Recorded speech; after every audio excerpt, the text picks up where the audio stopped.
الحمد لله والصلاة والسلام على سيدنا رسول الله وعلى آله وصحبه ومن والاه أما بعد சங்கைக்குரிய ஹாஜிமார்களே, அல்லாஹுடைய பேரருள் நீங்கள் ஹஜ்ஜினுடைய அமல்களை துவங்கிவிட்டீர்கள். ஹஜ்ஜில் 3 ஃபர்துகள் இருக்கிறது. அதிலே ஒரு ஃபர்து ஹஜ்ஜுக்கான நியத்தை செய்து இஹ்ராம் தரிப்பது. அந்த ஃபர்தை நிறைவேற்றிவிட்டுத்தான் நீங்கள் மினா சென்றிருக்கிறீர்கள். எனவே ஹஜ்ஜினுடைய ஃபர்துகள், வாஜிபுகள், சுன்னத்துகள் இவை அனைத்தையும், ஹஜ்ஜினுடைய 5 நாட்களுடைய அமல்களையும் இதிலே சுருக்கமாக சொல்கிறோம். இதை கேட்டு மனதில் நிறுத்தி தாங்கள் இதன்படி செய்தால் உங்களுடைய ஹஜ்ஜு இன்ஷா அல்லாஹ் பரிபூர்ணமான நிறைவான ஒரு ஹஜ்ஜாக ஆகிவிடும். எனவே இதை கவனமாக கேட்டுக்கொள்ளுங்கள். இப்போ ஹஜ்ஜினுடைய ஃபர்துகளில் ஒன்று ஹஜ்ஜுக்கான நியத்து செய்திருப்பது. இன்றைக்கு நீங்கள் ஹஜ்ஜை நியத்து செஞ்சிருக்கிறீங்க. அடுத்தது மினா, 8 அன்றைக்கு மினா செல்வது. இது ஒரு சுன்னத்தான ஒரு அமலாக இருக்கிறது. 8 அன்னைக்கு மினாவில் தங்குவது. அடுத்தது ஹஜ்ஜினுடைய பிரதானமான அமல் துல்ஹஜ் 9ஆம் நாள் அரஃபா செல்வது. இது ஹஜ்ஜினுடைய 2வது ஃபர்தாக இருக்கிறது. ஹஜ்ஜினுடைய 2வது ஃபர்த். சொல்லப்போனால் அரஃபா தான் ஹஜ் என்று ஹதீஸிலே வந்திருக்கிறது. அல் ஹஜ்ஜு அரஃபா என்று நபி ஸல்லல்லாஹு அலைஹி வஸல்லம் அவர்கள் சொல்வாங்க. ஹஜ்ஜினுடைய வேற எந்த அமல் தவறினாலும் அதை ஈடுகட்ட முடியும், தமு கொடுக்கலாம். ஆனால் அரஃபா தவறிவிட்டால் அல்லாஹ் யாருக்கும் அத்தகைய நிலை ஏற்படாமல் பாதுகாப்பானாக. அரஃபா தவறிட்டா ஹஜ்ஜை தவறிடும். அடுத்த ஆண்டு தான் ஹஜ்ஜி செய்ய முடியும் மீண்டும். ஆனால் அப்படி ஒரு நிலை ஏற்படாத அளவுக்கு இப்போது வசதிகளையும் அரசாங்கம் தாராளமாக செய்திருக்கிறது. ஒரு காலத்திலே அப்படி ஒரு நிலை இருந்தது. அரஃபாவுடைய நேரம் என்பது துல்ஹஜ் 9ஆம் நாள் லுஹர் வக்த் ஆரம்பித்ததிலிருந்து மறுநாள் காலை ஃபஜ்ர் வரை, ஃபஜ்ருடைய நேரம் வருவதற்கு முன்னால் வரை இருக்கிறது. இந்த 9ஆம் நாள் லுஹரிலிருந்து மறுநாள் காலை ஈதுடைய அந்த நாளுடைய ஃபஜ்ருக்கு சற்று முன்னால் வரை அரஃபாவுடைய நேரம் இருக்கிறது. அதனுடைய கருத்து என்ன அப்படின்னு சொன்னா, இந்த குறிப்பிட்ட நேரத்திற்குள் அரஃபா பெருவழியில் மைதானத்தில் ஒருவர் ஒரு சில நிமிடங்களாவது வந்து சென்று விட்டால் அவருடைய ஃபர்து முடிந்து விட்டது. இதுதான் அதனுடைய பொருள். இந்த முழு நேரமும் இருக்கணுங்கிற தேவையில்லை. அரஃபாவுக்கு மினாவிலிருந்து எப்போது செல்ல வேண்டும் என்றால், மினாவிலே ஃபஜ்ர் தொழுது விட்டு 9ஆம் நாள் காலை ஃபஜ்ர் தொழுது விட்டு செல்வதுதான் நபி ஸல்லல்லாஹு அலைஹி வஸல்லம் சுன்னத். ஆனால் இன்றைக்கு ஏற்பாட்டாளர்கள் உங்களை மினாவுடைய அந்த 8வது நாள் இரவிலேயே என்ன செய்வாங்க, அரஃபாவுக்கு உங்களை கிளப்பிடுவாங்க. இப்போ தனியாக நாம ஃபஜ்ர் தொழுதுட்டு போகலான்னு சொன்னால் அதில் பல சிக்கல்கள் ஏற்படவே செய்கிறது.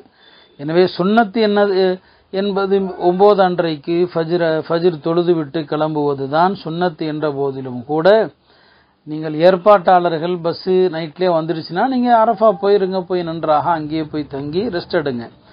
அரஃபா 9 அன்றைக்கு காலையில், நாளை காலையில் கொஞ்சம் ஃபஜ்ர்லாம் தொழுது விட்டு நல்லாக தூங்குங்க. அப்போ எந்த அமலும் இல்லை. காலையில் ஒரு 10 மணியிலிருந்து ஹாஜிகள் எழுந்து தயாராக ஆரம்பிப்பாங்க. சரியாக லுஹர் நேரத்திலிருந்து அரஃபாவில் தங்குவது துவங்குகிற காரணத்தினால ஒரு 10 மணிக்கெல்லாம் எஞ்சி அங்கே இருக்கக்கூடிய அந்த கழிவறைகளுக்கு சென்று உங்களுடைய இயற்கை தேவைகளை முடித்துவிட்டு குளிக்க வாய்ப்பு இருந்தால் அரஃபாவுடைய தங்குதலுக்காக குளிப்பது ஒரு சுன்னத்தாக இருக்கிறது. எனவே அரஃபாவில் தங்குவதற்காக குளித்து நீங்கள் வேறு இஹ்ராம் மாற்று உடை வைத்திருந்தால், இதெல்லாம் கட்டாயம் அல்ல, மாற்று உடை இஹ்ராம் வைத்திருந்தால் அதையும் அணிந்து கொண்டு லுஹருக்கு முன்பாகவே உங்களுடைய கூடாரத்தில் வந்து அமர்ந்து மன ஓர்மையோடு அரஃபாவுடைய அந்த தங்கும் நேரத்திற்காக திக்ருகள், நல்ல அமல்களை கொண்டு காத்திருக்க வேண்டும். சரியாக லுஹருடைய நேரம் வந்ததுமே எல்லாருமே வந்து லுஹரை வந்து அவ்வல் வக்தில் தொழுதுருங்க.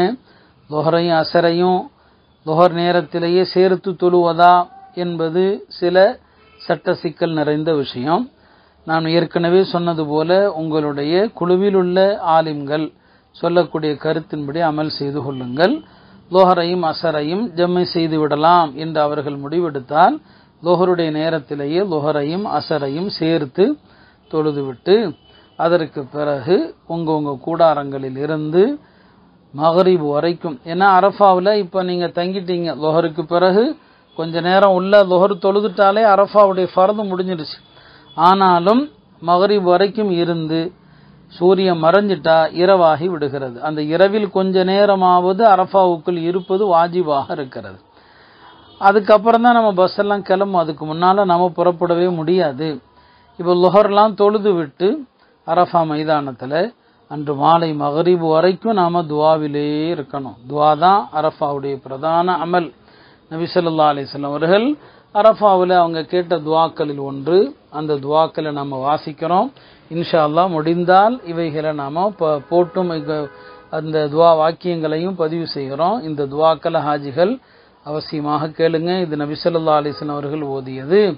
அவங்களே சொன்னாங்க, நானும் எல்லா நபிமார்களும் அரஃபாவிலே கேட்ட துவா என்று சொல்லிவிட்டு, லா இலாஹ இல்லல்லாஹு வஹ்தஹு லா ஷரீக லஹ் லஹுல் முல்கு வ லஹுல் ஹம்து வ ஹுவ அலா குல்லி ஷைஇன் கதீர் அல்லாஹும்ம ஜஅல் ஃபீ கல்பி நூரா வ ஃபீ ஸம்இ நூரா வ ஃபீ பஸரி நூரா அல்லாஹும்ம ஷ்ரஹ் லி ஸத்ரி வ யஸ்ஸிர் லி அம்ரி வ அஊது பிக மின் வஸ்வாஸிஸ் ஸத்ர் வ ஷதாத்தில் அம்ர் வ ஃபித்னத்தில் கப்ர் اللهم إني أعوذ بك من شر ما يلج في الليل وشر ما يلج في النهار وشر ما تهب به الرياح ومن شر بوائق الدهر.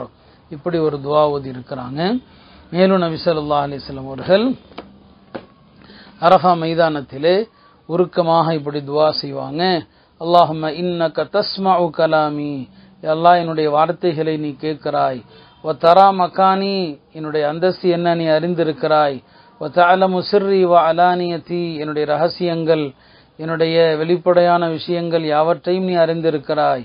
வலா யக்ஃபா அலைக ஷைஉம் மின் அம்ரி, என்னுடைய எந்த காரியமும் உனக்கு மறைந்ததல்ல. அனல் பாஇசுல் ஃபகீர், நானோ உன் பக்கம் தேவையுள்ள ஒரு அடியானாக இருக்கிறேன்.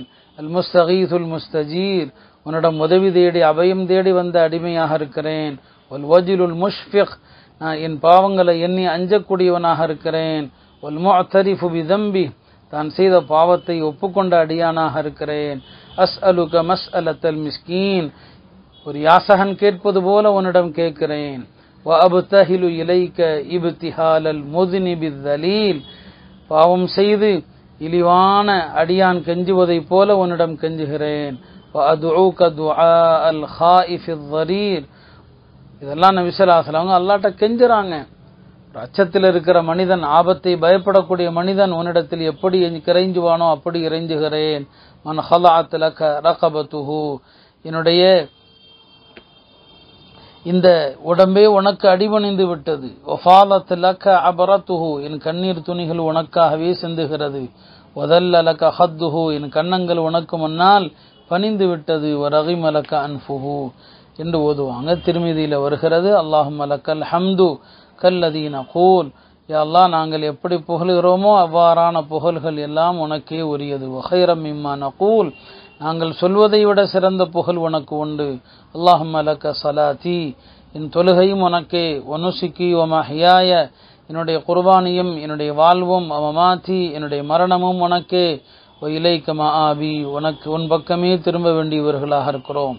வலக்க ரப்பி துராஃபி, நான் என்னுடைய எல்லா பொருளும் உனக்கே உரித்தானது. அல்லாஹும்ம இன்னி அஊது பிக மின் அஸாபில் கப்ர், கபருடைய வேதனையிலிருந்து இறைவா பாதுகாப்பு தேடுகிறேன்.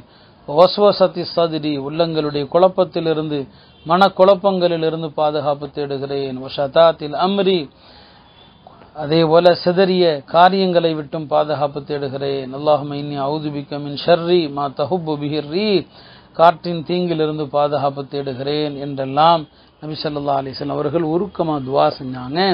கடுமையான வெயில் காலம், நீங்கள் அரஃபாவுடைய தங்கும் நேரம் ஆரம்பித்த ஆரம்ப பொழுதுகள், ஒரு வெயில் தாழுகிற வரை, வெயிலுடைய வெப்பம் குறைகிற வரைக்கும் உங்களுடைய கூடாரங்களில் அமர்ந்து துஆ செய்யுங்க. உருக்கமா துஆ செய்யுங்க. அல்லாஹ்ட்ட கேளுங்க, உங்களுக்கு தெரிந்த பாஷையில கேளுங்க. மாலையில வெயில் குறைந்த பிறகு ஒரு 5 மணிக்கு மேல வெளியில வந்து நில்லுங்க. அங்கே லட்சக்கணக்கான மக்கள் அல்லாஹ்விடத்திலே அழுகையோடு கெஞ்சுதலோடு இறைஞ்சுவதை பார்த்து நீங்களும் அழுங்கள். அழுகை வராவிட்டால் அழுவது போன்று நடியுங்கள். எப்படியோ அல்லாஹ்விடத்துல உருக்கமா துஆ கேளுங்க. அரஃபா என்பதே துஆ தான். மாலை வரை துஆவில் ஈடுபட வேண்டும் என்பதற்காகத்தான் நபி ஸல்லல்லாஹு அலைஹி வஸல்லம் அவர்கள் லுஹரையும் அசரையும் ஜம்மு செய்து தொழுதார்கள் என்று அறிஞர் பெருமக்கள் சொல்லுவாங்க. எனவே நீண்ட நேரம் நீங்கள் துஆல இருங்க. இந்த உம்மத்துக்காக, பலஸ்தீன மக்களுக்காக, எல்லா நாட்டில் உள்ள முஸ்லிம்களும் நெருக்கடிகள் இல்லாது இஸ்லாத்தை கண்ணியத்தோடு கடைபிடிக்க வேண்டும் என்று அல்லாஹ்விடத்தில் உருக்கமாக இறைஞ்சுங்கள். பலஸ்தீன மக்களுடைய விடுதலைக்காக துஆ செய்யுங்கள். விடுதலையான பலஸ்தீனத்திலே நாம் எல்லாம் அக்ஸாவிலே சென்று தொழ வேண்டும் என்று அல்லாஹ்விடத்திலே கெஞ்சுங்கள். இந்திய முஸ்லிம்களுக்காகவும் துஆ செய்யுங்கள். இந்த நாட்டிலே முஸ்லிம்கள் கண்ணியத்தோடு வாழ்வதற்கும் நமது சட்டங்களை பேணுவதற்கு யாதொரு தடையும் இல்லாமல் இருப்பதற்கும் அல்லாஹ்விடத்திலே இறைஞ்சுங்கள். நமது அரசாங்கம் இந்திய முஸ்லிம்கள் மீது கருணையோடு இரக்கத்தோடு நடக்கக்கூடிய அரசாங்கமாக அல்லாஹ் அவருடைய உள்ளத்தை மாற்ற வேண்டும் என்று துஆ செய்யுங்கள். அவருடைய உள்ளத்தில் அல்லாஹ் இஸ்லாத்தின் மீதான பிரியத்தை ஏற்படுத்தி அவர்களும் இந்த மார்க்கத்தை ஏற்று நடக்கிற ஹிதாயத்தை பெறுவதற்கும் அல்லாஹ்விடத்தில் துஆ செய்யுங்க. இதெல்லாம் நீங்கள் அரஃபா மைதானத்தில் துஆ தான், அன்று மாலை வரை துஆ தான். வேற எந்த வீண் பேச்சுக்களோ தகாத விஷயங்களோ. அரஃபா அன்னைக்கு பார்வையை கட்டுப்படுத்தணும், அரஃபா அன்னைக்கு நாவை கட்டுப்படுத்தணும், உள்ளத்தை கட்டுப்படுத்தணும். தகாத எந்த ஹராமான பார்வையும் அந்த புனித இடத்தில் வராமல் பார்த்து கொள்ளுங்கள். புறமோ பொய்யோ கேலியோ நகைச்சுவையோ எந்த வீண் பேச்சுக்களும் வராமல் பாதுகாத்து கொள்ளுங்கள். கெட்ட எண்ணங்கள் உள்ளத்திலே தோன்றாமல் பாதுகாத்து கொள்ளுங்கள். அரஃபா மைதானத்தில் அல்லாஹ் என்னை மன்னிப்பானா என்று ஒரு மனிதருக்கு சந்தேகம் வந்தால் அவரை விட பெரும்பாவி யாரும் இருக்க முடியாது. எனவே அரஃபாவுடைய அந்த ஃபர்தான அமலை அல்லாஹ் பொருந்தி கொள்கிற விதத்தில் நீங்கள் அந்த நேரங்கள் முடிவதற்கு முயற்சி பண்ணுங்க. ஒரு 6 மணிக்கு மேலே உங்களை பஸ்ஸில் ட்ரெயினில் அழைச்சி போகிறதுக்கு என்ன ஏற்பாடோ அது நடக்கும். பஸ்ஸில் நீங்கள் உட்காந்துட்டா கூட மகரிப் வரைக்கும் பஸ்ஸு நிற்கும். அந்த பஸ்ஸில் உட்கார்ந்து கொண்டே திக்ருகள் துஆக்கள் செஞ்சுக்கிட்டே இருங்க, நேரத்தை வீணாக்காம. மகரிப் நேரம் ஆனதும் பஸ்ஸுகள் எல்லாம் முஸ்தலிஃபாவை நோக்கி புறப்படும். இப்போ நாம் அரஃபா மைதானத்தில் மகரிப் நேரத்தில் உள்ள இருந்தாலும் மகரிப் தொழக்கூடாது, முஸ்தலிஃபால போய் தான் தொழணும். இப்போ நாம் ஹஜ்ஜினுடைய அடுத்த அமலுக்கு வந்துட்டோம். அடுத்த அமல் என்ன? அரஃபாவிலிருந்து முஸ்தலிஃபாவை நோக்கிய பயணம். முஸ்தலிஃபாவுக்கு வந்த பிறகு தான் நாம் என்ன செய்யணும்? மகரிபையும் இஷாவையும் இஷா வக்து வந்த பிறகு தொழ வேண்டும். இப்போ இன்ஷா அல்லாஹ் அங்கிருந்து அரஃபாவிலிருந்து முஸ்தலிஃபாவுக்கு வரணும். சீக்கிரமாக நடக்க முயற்சித்து நடந்து சேருபவர்கள் வந்துட்டாங்கன்னா நல்லது. நடக்க முடியாதவர்கள் பஸ்ஸில் அல்லாட்ட ரொம்ப துஆ செய்யுங்க. ஏன்னா முஸ்தலிஃபாவுக்குள்ள ஒரு 10-11 மணிக்குள்ளே வந்துட்டா பரவாயில்லை. ரொம்ப லேட் ஆகிட்டா முஸ்தலிஃபா தங்குறது தவறி போயிடலாம். அத்தகைய நிலை யாருக்கும் ஏற்பட வேண்டாம். அல்லாட்ட துஆ கேட்டுக்கொண்டே இருங்க. எல்லாம் முஸ்தலிஃபாவில் இரவுல போய் சேர்ந்துடணும். நீங்கள் முஸ்தலிஃபால இரவுல எத்தனை மணிக்கு போய் சேர்றீங்களோ போய் சேர்ந்ததுமே நீங்கள் செய்ய வேண்டிய முதல் விஷயம், அங்கு மகரிப் வுது செஞ்சுட்டு கொண்டுட்டு மகரிபை முதல்ல தொழுங்க, அப்புறம் இஷாவை தொழுங்க. மகரிபையும் இஷாவையும் ஜம்மு செய்து தொழுங்கள். அங்கே போய் தான் ரெண்டையும் ஜம்மு செய்யணும். இஷா வக்து வந்திருக்கணும். இஷா வக்து வரலன்னா தொழக்கூடாது. இஷா வக்து வந்த பிறகு இரண்டையும் ஜம்மு செய்து விட்டு நீங்கள் தொழுங்கள். தொழுத பிறகு மகரிபுடைய சுன்னத்து இஷாவுடைய சுன்னத்தையும் தொழுங்க. அதற்கு பிறகு வித்ர் 3 ரக்காத்துகள் தவறாமல் வித்திரையும் தொழுதுருங்க. இதெல்லாம் செஞ்சு முடிச்சு விட்டு அப்போ 2 இகாமத்து சொல்லுங்க, 1 பாங்கு சொல்லுங்க. 2க்கும் சேர்ந்து 1 பாங்கு போதும். இகாமத்து 2 இகாமத்து சொல்லி தொழுதுருங்க. உங்கள் ஜமாத்தில் தொழுவிப்பதற்குன்னு யாரையாவது நியமித்து கொள்ளுங்க. அதற்கு பிறகு நீங்கள் செய்ய வேண்டியது என்ன? இரவுல அங்கே இருக்கும்போது அடுத்த நாள் 10வது நாள் பெரிய சைத்தானுக்கு மட்டும் 7 கற்கள் எறிய வேண்டும். அந்த 7 கல்லை எடுத்துக்கொள்ளுங்க. கல் பொறுக்குவதற்கென்று போடுவதற்கென்று ஒரு 2 பாட்டில் வச்சுக்கோங்க. நபி ஸல்லல்லாஹு அலைஹி வஸல்லம் முஸ்தலிஃபாவில் 10வது நாளைக்கு மட்டுமே 7 கல் எடுத்தாங்க. இதர நாட்களுக்கு மினாவிலேயே கல் எடுத்தாங்க. என்றாலும் முஸ்தலிஃபாவிலேயே நாம் மொத்த கல்லையும் எடுப்பது ஒன்றும் தவறல்ல. இப்போ நீங்கள் மினால 12ஓடு முடித்துவிட்டு திரும்புவது உங்களுடைய நோக்கமாக இருந்தால் 12ஓடு கல் எறிஞ்சிட்டு போயிடலாம், 13 தங்க வேண்டியது இல்லை அப்படின்னு சொன்னால் உங்களுக்கு மொத்தம் 49 கல் தேவைப்படும். 10வது நாள் 7 கல், 11வது நாள் 3 இடத்துல கல் எறியணும். அடுத்து அதை சொல்லும் வரிசைப்படி. அப்போ அதுக்கு ஒரு 21 கல் தேவைப்படுது. 12ஆம் நாளைக்கு ஒரு 21 கல் தேவைப்படுது. அந்த 21 42 ஆச்சு. 10வது நாள் எரியக்கூடிய 7 கல்லையும் சேர்த்தா மொத்தம் 49 கல் உங்களுக்கு தேவைப்படும். நீங்கள் 13 இருந்து கல் அறிவதா இருந்தால் 13லையும் 3 இடத்துல கல் அறியணும். அப்போ உங்களுக்கு மொத்தம் 70 கல். தேவைப்படுகிறது. நீங்கள் என்ன செய்யுங்க, 70 கல் வச்சுக்கோங்க, எக்ஸ்ட்ரா சில கல்லையும் வச்சுக்கோங்க. யாருக்காவது மினா வந்த பிறகு தேவைப்பட்டால் அவங்களுக்கு கொடுப்பதற்கும் ஆக மொத்தத்தில் கல்லை என்னங்க எடுத்துக்கோங்க. கல் வெளிப்படையில் எந்த அசுத்தமும் இல்லாமல் தெளிவாக சுத்தமாக இருந்தால் அதை கழுவ வேண்டிய தேவையில்லை. ஒருவேளை அசுத்தமாக இருக்கலாமோ என்ற சந்தேகம் இருந்தால் அதை கழுவிக்கொள்வதும் நல்லது தான். இமாம் ஷாஃபி ரஹ்மத்துல்லாஹி அலைஹி கல்லை கழுவுறத ஒரு விரும்பத்தக்க காரியமாக சொல்கிறாங்க. அவசியம் இருந்தால் அதை செய்யுங்க. இப்போ நீங்கள் இரவில் முஸ்தலிஃபால தங்குறது இருக்குதே இரவில், இது சுன்னத்து தான். நான் ஹனஃபி மத்ஹபை தான் விளக்குறேன். நீங்கள் ஒரே இதையே ஃபாலோ பண்ணிக்கலாம் எல்லாருமே. இதில் எல்லாத்தையும் தெரிந்து சட்டங்களை குழப்ப வேண்டிய தேவையில்லை. எனவே நைட்டில் நீங்கள் தங்குறது இருக்குது, அது சுன்னத்து தான். எப்போ வாஜிப் நேரம் ஆரம்பிக்குது, முஸ்தலிஃபால நீங்கள் இரவில் தங்கிவிட்டு காலையில் ஃபஜ்ர் நேரம் வரும்போது நீங்கள் முஸ்தலிஃபாவுக்குள் இருக்க வேண்டும். இதுதான் ஹனஃபி மத்ஹபில் வாஜிபு. ஃபஜ்ர் நேரம் வர்றதுக்கு முன்னால் ஒருத்தர் முஸ்தலிஃபா விட்டும் போயிட்டாரு, அவர் வாஜிபை விட்டுட்டாருன்னு அர்த்தம். சுன்னத்தை செஞ்சிருக்கிறாரு, வாஜிபை விட்டுட்டாரு. அப்படி வாஜிபை விட்டால் அவர் ஒரு தமு கொடுக்க வேண்டியது ஆகிவிடும். எனவே அந்த ஃபஜ்ருடைய நேரத்தில் உள்ள இருப்பது தான் அசல் வாஜிபு. இதை எல்லாரும் புரிந்து கொள்ளணும். அதுக்கு முன்னால் போயிடக்கூடாது. நீங்கள் வந்திருக்கிற அந்த நிறுவனங்கள் உங்களை ஒரு வேளை முன்பே கிளம்ப சொன்னால் நீங்கள் கிளம்பாதீங்க. நீங்கள் ஃபஜ்ரை தொழுது விட்டு சுன்னத்தான முறையில் துவா செஞ்சுட்டு கொஞ்சம் நேரம் அதுக்கப்புறம் நடந்தாவது நீங்கள் புறப்படுங்க. நீங்கள் என்ன செய்ய தேவையில்லை, முன்னே கிளம்பிடாதீங்க. இப்போ நீங்கள் ஃபஜ்ர் வக்து வந்ததும் முன்னாலேயே நீங்கள் ஒரு 3:30 மணிக்கெல்லாம் ஏன்னா லைனு கூட்டமாக இருக்கும். முஸ்தலிஃபால எல்லாமே கம்மியாக தான் இருக்கும் டாய்லெட்டுகள். முன்பே போய் வரிசையில் நின்று நீங்கள் அங்கே போய் உங்களுடைய தேவைகளை முடித்து உதவு செஞ்சுட்டு ரெடியாக இருங்க.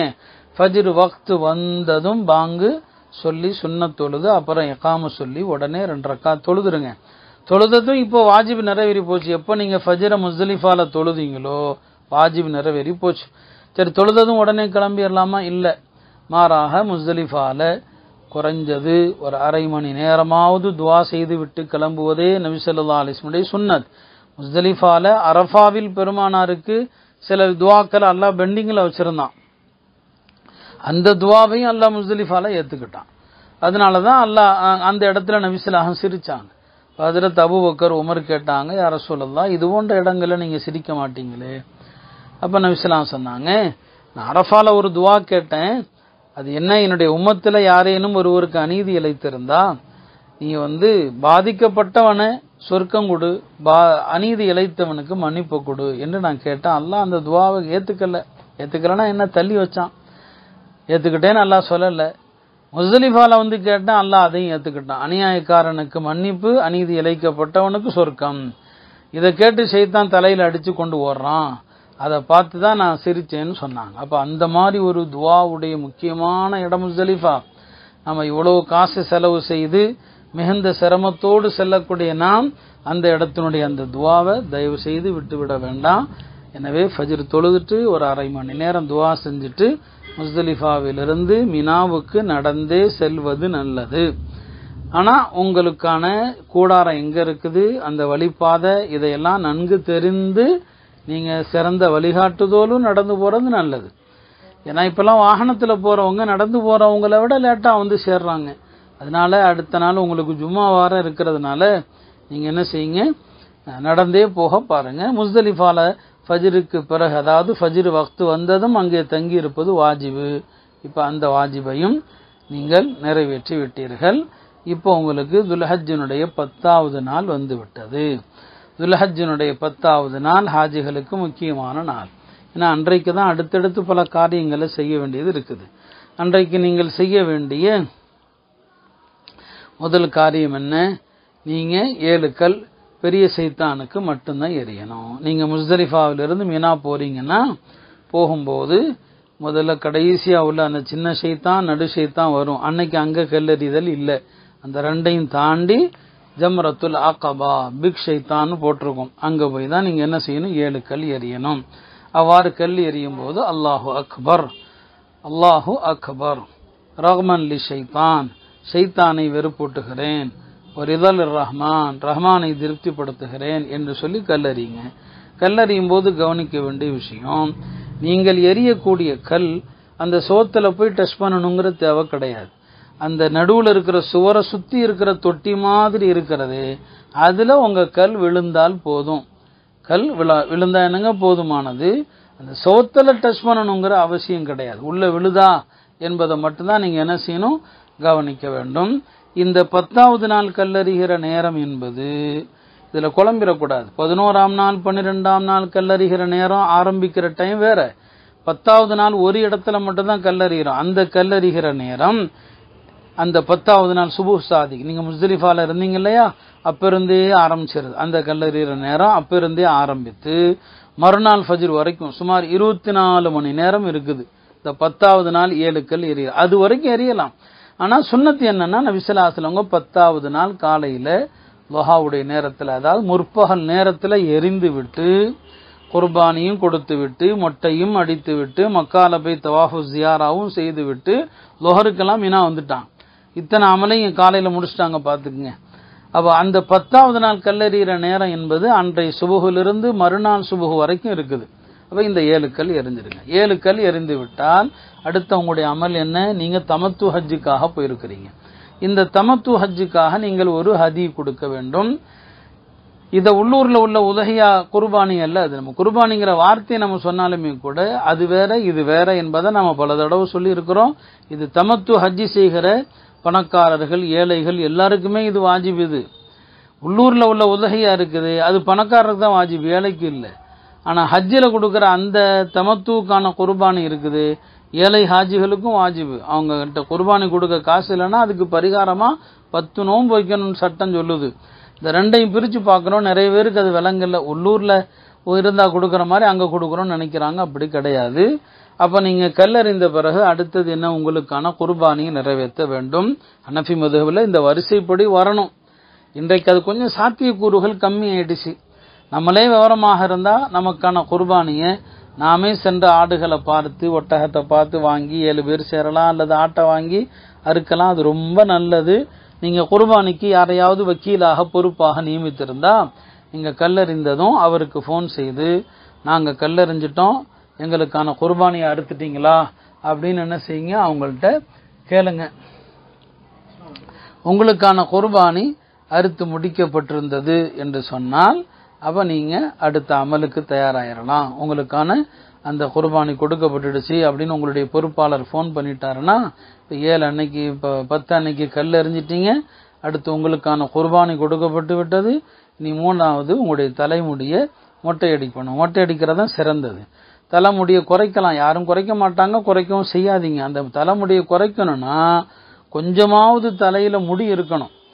கொஞ்சமாவதுன்னு சொன்னால் இந்த ஒரு விரலுடைய ஒரு ஜாயிண்ட் 3 ஜாயிண்ட் இருக்குது ஒவ்வொரு விரல்லையும். அதில் அந்த முதல் அந்த மூட்டு அளவுக்காவது முடி பிடிக்கிற அளவுக்கு இருந்தால் தான் முடியை வெட்டலாம். அப்படி இல்லைன்னா மொட்டை அடிக்கிறது கட்டாயமாயிடும். எனவே மொட்டை அடிச்சாகணும். இப்போ நீங்கள் 10 அன்னைக்கு கல்லறிஞ்சிங்களே, இந்த அமல் வாஜிபு. நம்ம தலைப்பே ஃபர்து வாஜிபு சுன்னத்து தான். இது வாஜிபான அமல். அதுக்கப்புறம் குர்பானி கொடுத்தீங்களா, அதுவும் என்ன வாஜிபு. அதற்கு பிறகு தலைமுடிய மொட்டை அடிக்கிறீங்க, இந்த மொட்டை அடித்தலும் வாஜிபு, புரிந்து கொள்ளணும். இப்போ இந்த மொட்டை அடித்த பிறகுதான் நீங்கள் எஹ்ராமுடைய கட்டுப்பாடுகளிலிருந்து விலகுவீங்க. அது வரைக்கும் விலக மாட்டீங்க. அப்படியானா மொட்டை அடிக்கிற நேரத்தில் நறுமணங்கள் எதையும் தலையில் பூசிக்கொள்ள வேண்டாம், பூசக்கூடாது. உங்களை மொட்டை அடிக்கிறவற்றையும் சொல்லிடுங்க, ஏதாவது ஷாம்போ மற்றதோ அடிச்சிடாதப்பா, நான் எஹ்ராமில் இருக்கிறேன். இப்போ நீங்கள் ஹாஜிகள் ஒருவர் மற்றவருக்கும் மொட்டை அடித்து விடலாம். மொட்டை அடிக்காதவர் மற்றவங்களுக்கு மொட்டை அடித்து விடலாம், அப்புறம் அவர் இவர் மொட்டை அடித்து விடலாம். இந்த அமல்கள் எல்லாமே ஹரம் எல்லைக்குள் தான் நடக்க வேண்டும். ஹரமுடைய எல்லைக்கு, ஹுதூதே ஹரம், ஹரம் எல்லைக்குள்ள தான் நடக்கணும். அப்போ அதனால 10 அன்னைக்கு 7 கல் எறிந்து விட்டு குர்பானி கொடுக்கப்பட்டு விட்டு அதற்கு பிறகு தலைமுடிய நீங்கள் என்ன செய்யணும், மொட்டை அடிக்க. ஹனஃபி மதுஹபில் இந்த 3ஐயும் வரிசைப்படி தான் செய்ய வேண்டும். இந்த வரிசை மீறல் ஏற்பட்டால் பரிகாரம் இருக்குது. இப்போ உள்ள முஃப்திகள் இன்றைய சூழ்நிலைகளை கருத்தில் கொண்டு குர்பானி ஒன்று தான் கொஞ்சம் சிக்கல் வரிசைப்படி செய்வதில். அது எப்போ கொடுக்குறாங்க என்பது அரசாங்கத்தில் நீங்கள் பணம் கட்டியிருந்தால் எப்போ அப்படிங்கிறத அவங்க சொல்ல மாட்டாங்க. ஒரு வேலை மெசேஜ் வருதுன்னு சொல்கிறாங்க, அது நமக்கு உறுதியாக அதை பற்றி தெரியல. முடிந்த வரைக்கும் இவைகளை வரிசையாக செய்வதற்கு நீங்கள் பேணுங்கள்.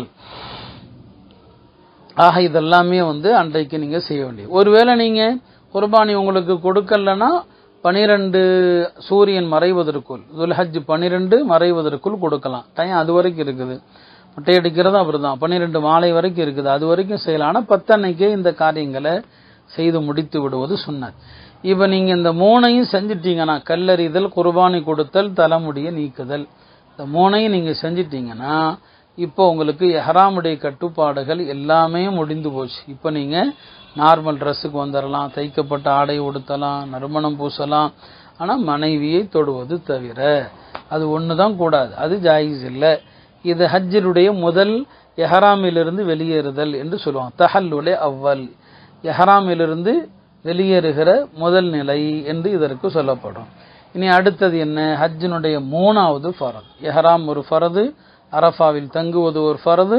அடுத்தது தவாஃபு ஜியாரா என்கிற ஹஜ்ஜுடைய ஃபரதான தவாஃபு செய்வது.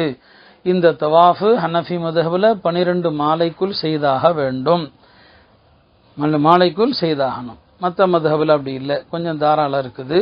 12க்குள்ள நீங்கள் என்னங்க தவாஃபு ஜியாரா செய்யணும். 10 அன்னைக்கு செஞ்சிட்டா, அன்றே நீங்கள் மக்கா போய் செஞ்சிட்டால் நல்லது. 11, 12 போகலாம். 10 அன்னைக்கே சிரமத்தை பார்க்காம அன்று இரவுல போய் செஞ்சிட்டா நல்லது. இரவுல செய்து விட்டாலே என்னங்க நல்லது. ரொம்ப அது லேசானதாக ஆகி போயிடும். தவாஃபு ஜியாரா ஹஜ்ஜுடைய ஃபர்தான தவாஃபு ஜியாரா செய்யணும் போய். அதே மாதிரி அதற்கு பிறகு சை, ஹஜ்ஜுனுடைய சை அது வாஜிபு. தவாஃபுக்கு ஒது கட்டாயம், சைக்கு ஒது கட்டாயம் இல்லை, ஒது செஞ்சா நல்லது. தவாஃபோ சாயோ தொடர்ந்து செய்யணுங்கிறது ஷர்த்து கிடையாது. நீங்கள் தவாஃப் செய்து கொண்டிருக்கும் போது உங்களுக்கு இடையில ஏதாவது உதவு செய்ய வேண்டிய தேவை ஏற்பட்டால் போயிட்டு வந்து விட்ட இடத்திலிருந்தே தொடர்ந்து கொள்ளலாம். இதையும் நீங்கள் தெரிந்து கொள்ளணும். இப்போ நம்ம ஹஜ்ஜுடைய இந்த தவாஃபு ஜியாரா நார்மல் ட்ரெஸ்ஸில் செய்கிறதுனால இதில் என்ன கிடையாது, இல்திபா தோள்பட்டையை திறந்து வைத்தல் அப்படிங்கிற சுன்னத்தி இதில் வராது. ஆனால் அதே நேரத்தில் இந்த தவாஃபுக்கு பிறகு சையும் செய்கிறதுனால ரமல் இருக்குது. ரமல் என்ன? முதல் 3 சுற்றுகளில் சற்று வேகமாக புஜங்களை குலுக்கி கொண்டு 8 களை நெருக்கமாக எடுத்து வைத்து சற்றே வேகமாக நடப்பதற்கு பெயர் தான் ரமல் என்று சொல்லப்படும். இந்த தவாஃபு ஜியாராவில் நீங்கள் என்ன செய்யணும்? ரமல் செய்யணும். ஹஜ்ஜினுடைய வாஜிப் ஃபர்தான தவாஃப். இப்போ நீங்கள் தவாஃபு ஜியாராவும் செஞ்சு முடிச்சுட்டா அதுக்கப்புறம் தவாஃபுடைய 2 ரக்காத் தொழணும், அது வாஜிபு. தவாஃபுடைய 2 ரக்காத் தொழுது விட்டு நீங்கள் தவாஃபுடைய முறைகள் எல்லாம் நம்ம ஹஜ்ஜுடைய வகுப்பில் தெளிவாக சொல்லியிருக்கிறோம். எப்படி ஆரம்பிக்கணும், எப்படி முடிக்கணும் என்பதை தெளிவாக சொல்லியிருக்கிறோம். ஒவ்வொரு சுற்று ஆரம்பிக்கும் போதும் ஒவ்வொரு சுற்று முடியும் போதும் ஹஜர் அஸ்வதுக்கு நேராக வந்து நின்று கைகளை உயர்த்தணும், சத்தம் இல்லாமல் முத்தமிடணும்னு சொல்லி. தவாஃபுக்கு பிறகு 2 ரக்காத்து, பிறகு சை செய்கிற இடத்தை நோக்கி வரணும். சை செய்கிற இடத்துல அங்கே வந்து ஹஜ்ஜுடைய வாஜிபான தவாஃபை செய்வதாக எண்ணிக்கொண்டு அங்கேயும் என்னங்க தவாஃபில் சையில் நாம் எப்போதும் சொல்வது போல குறிப்பிட்ட எந்த துவாவும் நபி ஸல்லல்லாஹு அலைஹி வஸல்லம் சொல்லலை. ரப்பனா அத்தினா ஃபித் துன்யா அது நமக்கு சொல்லியிருக்கிறாங்க. தவாஃபில் வந்து அந்த ருக்குனை யமானியிலிருந்து ருக்குனை ஹஜர் வரைக்கும் அதை சொல்லிக்கொண்டே வரணும். இதை தவிர 3ஆம் கலிமா, 4ஆம் கலிமா, சுபஹானல்லாஹ் வ பிஹம்திஹி சுபஹானல்லாஹில் அஸீம், லா இலாஹ இல்லா அன்த சுப்ஹானக இன்னி குன்து மினல் ஸாலிமீன், ஸலவாத்துகள் ஓதலாம். இப்படி உங்களுக்கு தெரிந்த பாஷையில் மனது உருகி போய் கேளுங்க. அதுதான் அங்கே அசல் நோக்கமே தவிர ஒரு புத்தகத்தை வைத்துக்கொண்டு அதில் உள்ளதை படிக்கிறோங்கிற பேரில் நாம் முன்னால் செல்பவர்கள் மீது மோதுவது இதெல்லாம் ஏற்படாமல் பாதுகாத்து கொள்ளுங்க. ஹஜ்ஜுடைய அந்த தவாஃபை முடிச்சுட்டு சை செஞ்சுட்டா இப்போ நீங்கள் தவாஃபு ஜியாரா முடித்ததும் எஹ்ராமுடைய அத்தனை கட்டுப்பாடுகளும் முடிந்து விட்டது. எல்லாமே சட்டத்துக்காண்டி சொல்கிறோம். மனைவியை ஒருவர் விரும்பினால் கூட எல்லாமே அவருக்கு அனுமதிக்கப்பட்டதாக ஆகிவிட்டது. சை என்னங்க செஞ்சு எல்லாம் தவாஃபு முடிச்சுட்டார், எல்லாம் முடிஞ்சு. இப்போ ஹஜ்ஜுடைய ஃபரதுகள் எல்லாம் அவருக்கு முடிந்து விட்டது. எஹ்ராம் அது முடிஞ்சிருச்சு, அரஃபால தங்குறது முடிந்து விட்டது. இப்போ தவாஃபு ஜியாரா முடிச்சிட்டார்னா எல்லாமே முடிஞ்சிருச்சு. இனி அவர் மீது இருப்பது வாஜிபுகள் மட்டும்தான் இருக்குது. 11 அன்னைக்கு 3 இடத்துல கல்லறியணும். 3 இடத்துல, முதல்ல சின்ன ஷைத்தான், அப்புறம் நடு ஷைத்தான், அப்புறம் பெரிய ஷைத்தான். 3 இடத்துல அவர் என்ன செய்யணும்? கல்லறியணும். ஒவ்வொரு இடத்துலையும் 7 கல், மொத்தம் 21 கல் என்ன செய்யணும்? எறியணும். கல்லறியும் போது அல்லாஹ் அக்பர் சொல்லணும். ரஹ்மான் லி ஷைத்தான் ரதல் ரஹ்மான். இந்த 11 அன்னைக்கும் 12 அன்னைக்கும் 11 அன்னைக்கு கல்லறிகிற நேரம் அன்றைய லுஹர்ல ஆரம்பிக்குது, அடுத்த நாள் சுபுஹ் வரைக்கும் இருக்குது. லுஹருக்கு முன்னால கல்லறியவே கூடாது. அங்க 1000 பேர் 1000 சொல்லுவாங்க, என்ன சொன்னாலும் காதுல வாங்காதீங்க. எல்லாரும் செய்யறாங்க என்பதற்காக நீங்க செஞ்சிடாதீங்க. லுஹருக்கு முன்னால இருந்தீங்க செல்லாது. இதான் 11 அன்னைக்குள்ள சட்டம். 12க்கும் அதே போலதான். 10 அன்னைக்குள்ள சட்டத்தை சொல்லிட்டேன், அது வேற. 11 அன்னைக்கு எப்ப கல்லறிகிற நேரம் ஆரம்பிக்குது? லுஹர் நேரம் வந்ததுல இருந்து எது வரைக்கும் இருக்குது? மறுநாள் கால ஃபஜ்ர் வரைக்கும் இருக்குது. அந்த இடைப்பட்ட நேரத்துல கல்லறிஞ்சுக்கலாம். ராத்திரியும் போய் எரியலாம். ஒரு காலத்துல மக்ரூஹ்னு சொன்னாங்க, அதற்கு சில காரணங்கள் இருந்தது. இப்ப வெளிச்சமா இருக்குது. பெண்கள் வெயில்ல போக முடியாது, வயோதிகர்கள் வெயில்ல போக முடியாதா, கொஞ்சம் என்ன செய்யுங்க, இரவுல போய் கூட்டம் குறைஞ்ச பிறகு போயிருங்க. நம்மளை பாதுகாத்துக் கொள்வது நம் மீது கடமையாக இருக்குது. நமக்கு நாமே இடையூறை ஏற்படுத்துவதற்கும் மார்க்கத்தில் என்ன இல்லை, அனுமதி கிடையாது. எனவே 11 அன்னைக்கு 3 இடத்துல கல்லறியணும். யார் கல்லறிகிற இடம் வரை நடக்கவே முடியாத அளவிற்கு பலவீனமானவர்களாக இருக்கிறாங்களோ அவர்கள் வேறொரு வருடம் கல்லறியும்படி கொடுத்து அனுப்பலாம். நடக்கவே முடியாது. ரொம்ப பேர் சும்மா லேசான கஷ்டத்துக்காண்டி யார்ட்டையாவது கொடுத்து எனக்கும் கல்லறிஞ்சிருங்க, அது ஜாயிஸ் இல்லை. ஒரு வாஜிப விட்ட குற்றத்திற்கு ஆளாயிடுவீங்க. நீங்க அதற்காக தம கொடுக்க வேண்டிய கட்டாயம் ஆகிவிடும். இது 11 அன்னைக்கு கல்லறிவது. மற்றபடி 11 அன்றைக்கு வேற எந்த அமலும் இல்லை. மினால தொலை போறீங்க, தொழுகைக்கு பிறகு தக்பீர் சொல்லுங்க. மினால நீங்க இருக்கும்போது பகல்ல நீங்க கல்லறிஞ்சிட்டு உங்க ரூமுக்கு தேவைகளுக்கு வரலாம். இரவுல மினால தங்குவது சுன்னத். 11 அன்றைக்கு என்னங்க, இரவுல மினால நீங்கள் தங்குவது இருக்குது, அது சுன்னத்தாக இருக்கிறது. இப்ப 11 கல் அறிஞ்சிட்டீங்க. 12 அன்னைக்கும் அன்றைய லுஹருடைய வக்து வந்த பிறகு 3 இடத்துல கல்லறிங்க. 3 இடத்துல என்னங்க கல்லறிங்க. இதுவும் மறுநாள் வரைக்கும் இருக்குது. இப்ப 12 அன்னைக்கு கல்லறிஞ்சிட்டா உங்களுடைய ஹஜ் முடிந்து விட்டது. 13 அன்றைக்கு இருப்பதும் வெளியேறுவதும் உங்களுடைய விருப்பம். நீங்க 13 கல்லறிய விருப்பம் உங்களுக்கு இல்லைன்னு சொன்னா 12 மாலை சூரியன் மறைவதற்குள் மினாவை விட்டு நீங்கள் கிளம்பிடணும். மினா எல்லையை விட்டு நீங்க தாண்டி ஏறணும். சூரியன் மறையும் போது 12 மாலை மினாவுக்குள் நீங்கள் இருந்து 13 அன்னைக்கு கல்லறியாம வந்துட்டீங்க, நீங்கள் ஒரு சுன்னத்தி முஅக்கதாவை விட்டவர்களாக ஆகிவிடுவீர்கள். அன்று மாலை மினா எல்லையில இருந்துட்டீங்க சூரியன் மறைகிற நேரத்துல. இப்ப 13 அன்னைக்கு நீங்க இருந்து கல்லறியணும். மீறி கல்லறியாம வந்தீங்க, ஒரு சுன்னத்தை விட்டது அவர்களாக ஆயிடுவீங்க. ராத்திரியும் தங்கிட்டீங்க மினால, 13 காலை ஃபஜ்ரும் வந்துருச்சு. இப்ப நீங்க 13 அன்னைக்கு கல்லறிவது உங்கள் மீது வாஜிபாகி விடும். 13 அன்னைக்கு இருந்து 3 இடத்திலையும் நீங்கள் கல்லறிந்து விட்டு தான் என்ன செய்யணும், போகணும். 13 அன்னைக்கு கல்லறிகிற விஷயத்துல உங்களுக்கு விருப்பம் இல்லை, கிளம்பிடலாம் நினைச்சீங்கன்னா வேகமா கல்லறிஞ்சிட்டு சூரியன் மறைகிறதுக்குள் புறப்பட்டுருங்க. 13 அன்னைக்கு இருந்தா நபிசல்லாஸ்முடைய ஒரு சுன்னத்தை நிறைவேற்றியவர்களாக ஆயிடுவீங்க. இப்போ உங்களுடைய ஹஜ்ஜுடைய எல்லா அமல்களும் அல்லாஹுடைய அருளால் நிறைவாகி விட்டது. ஒரே ஒரு அமல் தான் இருக்குது, தவாஃபுல் விதா, விடைபெறுகிற தவாஃப். இந்த சட்டத்தை புரிஞ்சுக்குங்க. ஹனஃபி மதுஹப்ல தவாஃபுல் விதா என்று சொன்னால் எதற்கு சொல்லப்படும்? ஒரு ஹாஜி தவாஃபு ஜியாராவை முடித்த பிறகு, தவாஃபு ஜியாரா செஞ்சு முடித்த பிறகு, அதற்கு பிறகு அவர் செய்கிற ஒரு தவாஃப், முதல் தவாஃப் எதுவோ, தவாஃபு ஜியாராவுக்கு பிறகு அவர் செய்கிற முதல் தவாஃப், அது எந்த நியத்துல, அவர் நஃபில் நியத்திலே செஞ்சிருந்தாலும் சரி, அதுவே தவாஃபுல் விதாக ஆயிடும். இப்போ ஒரு ஹாஜி தவாஃபு ஜியாரா முடிச்சிட்டார், இப்போ ஹஜ் எல்லாம் முடிச்சிட்டாரு, போய் என்ன செய்யறாரு, 12க்கு பிறகு மக்கா வர்றாரு. மக்கா என்ன செய்யறாரு, தொலை வந்த இடத்துல ஒரு தவாஃப் செஞ்சாரு, ஒரு நஃபில் எண்ணத்துல தான் செஞ்சாருன்னே வச்சுக்குவோம். அதுக்கப்புறம் அவர் ஊருக்கே திரும்பிட்டார். தவாஃபுல் விதான்னு விடைபெற நேரத்துல செய்யல, ஊருக்கே வந்துட்டாலும் அவருக்கு தவாஃபுல் விதா முடிஞ்சிடுச்சு. ஏன்னா தவாஃபு ஜியாராவுக்கு பிறகு அவர் செய்த அந்த முதல் தவாஃபே தவாஃபுல் விதா ஆகிவிடும். இதான் ஹனஃபி மதுஹபுடைய சட்டம்.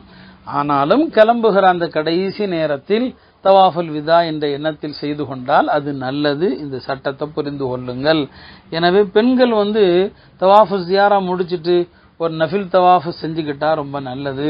அவங்க கிளம்புற நேரத்தில் மாதவிடாய் வந்தா அவங்களுக்கு தவாஃபுல் விதா தேவை இருக்காதுதான், இருந்தாலும் இப்படி செஞ்சுக்கிட்டா நல்லதாக போயிடும். இப்ப நாம சொன்னோம் தவாஃபு ஜியாரா 12 மாலைக்குள் செய்ய வேண்டும் என்று.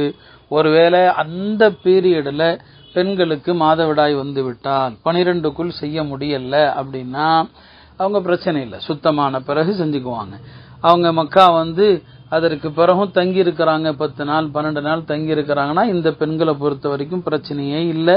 ஏன்னா அதிகபட்சம் 7 நாளோ 8 நாளோ தான். அந்த 7 நாள் 8 நாள் முடிந்த பிறகு சுத்தமான பிறகு தவாஃபு ஜியாரா அவங்க செஞ்சுக்குவாங்க. அவங்களுக்கு இதற்கு பரிகாரம் இல்லை.